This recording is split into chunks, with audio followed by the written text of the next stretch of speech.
It's SpeedLaughs, the comedy podcast for people with short attention spans who don't know how to,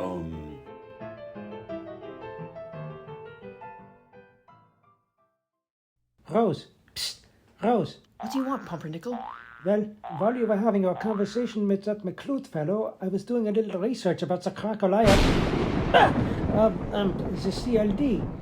You see, it appears that... I can't deal with the CLD right now, Pumpernickel. I've just taken 2 poison sleeping pills. I've got to do something. We need to get a doctor fast. Well, I'm here, Mr. Rooney. Is that fast enough? Dr. Onimus, can you do something about this? Well, I think so. The first thing we've got to do is determine what sort of poison it was. Let me see that bottle of pills. Yeah. So far, so good. Yes. Contains large quantities of cydefinable. Oh, dear. Cydefinable?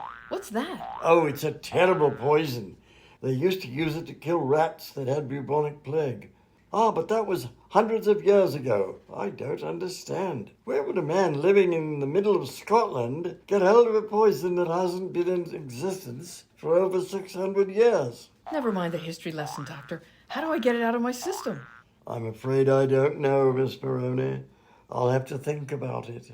But that's what I was trying to tell you. I was reading about the CLD on Wikipedia, and the article says that CLD milk is the antidote to cydefinable. So if you can find the CLD quickly, you can get rid of the poison and cure your foot. That's incredible. But we still don't know where the CLD is. We haven't come even close to seeing one. We still don't know what it looks like. How the hell are we going to find one before the poison takes effect? Well, that McCloot fellow said that it haunts this castle every night, singing opera. All we need to do is wait for it to show up and start singing, and then we can find it and milk it. But how do we know it'll get here before the poison gets to me? We'd better find some other way. There is no other way, Rose. CLD milk is the only cure. But I can't just sit around all night waiting for it to show up. You don't have to wait, Rose. You see, the Wikipedia article also said something else about the CLD. It said that the CLD... Pardon me, folks. I forgot to feed my pet duck before I go to bed. You don't mind, do you? What do you feed it? Cyanide? Nah, lassie, I would never do that to my pet. I feed it arsenic. I don't get it. Why did you say that? So arsenical listeners will find something to laugh at on this program. Very funny. I'm dying of poison, and you stand around making bad jokes. Go on and feed your stupid duck already. Aye, I will.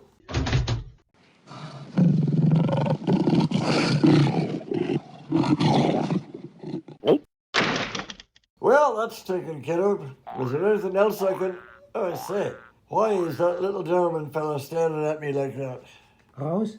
Yes, Pumpernickel? You remember I said I was reading the Wikipedia article about the CLD? Yes, but what's that got to do with Mr. McCloot? Well, you remember that the CLD is a cross between a crocodile, a lion, and a paradiddle? Yes. And you didn't know what a paradiddle was? Yes. Well, it says here that paradiddle is an ancient Gaelic word meaning homicidal Scotsman. There's another kind of Scotsman? Well... Wait a minute. You mean McCloot is... Well, it looks like you found me out, lassie. You're too clever for me. I am a crocodile. I say, I wondered why my rice pudding turned bright red every time he came near it. Now I understand. Aye, but you folks'll never live to tell anyone about me. That's why I poisoned you, Miss Maroney. I cannot have you clever folks going around telling everyone that the CLD really exists. So as soon as the poison gets to you, I'll have to do away with your friends, too.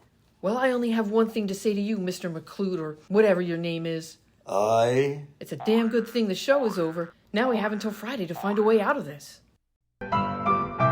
Will Rose figure out how to get out of this by the next episode? Will Nathaniel Clute ever repaint his apartment?